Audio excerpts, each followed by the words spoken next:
কবি বলেছেন, নদীর এই পারে ফেলি শ্বাস, ওই পারে সকল সুখ আমার বিশ্বাস। আসলে কি ওই পারে সুখ আছে? আরে ভাই, আপনি নিজেই দেখেন, সুখ আপনার ভিতরেই আছে। আমরা প্রতিদিন এই সুখের পিছনে দৌড়াচ্ছি, আসলে সুখের লাগাল খুঁজে পাইতেছি না। এটার মূল কারণ হলো আমাদের উচ্চ আকাঙ্ক্ষা। এই উচ্চ আকাঙ্ক্ষা প্রতিদিন আমাদের এই সুখের জন্য তাড়িয়ে বেড়াচ্ছে। আপনি দেখুন, আপনি একটা ভালো বাড়িতে আছেন, আরেকজনকে লক্ষ্য করে দেখুন, তার একটা বাড়ি ঘর নেই, সেই গাছতলায় ঘুমাইতেছে। তখন আপনি ওইদিকে দৃষ্টি দিয়ে বুঝতে পারবেন আপনার আসল প্রকৃত সুখ। আবার দেখুন, আপনি নতুন নতুন জুতা পরতেছেন, একজনের দুটো পাই নেই, যখন ওইদিকে দেখবেন তখন আপনাকে আসলেই সুখী মনে হবে।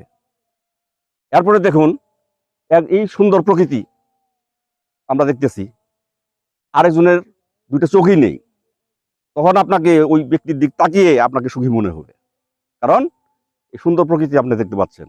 ধন্যবাদ।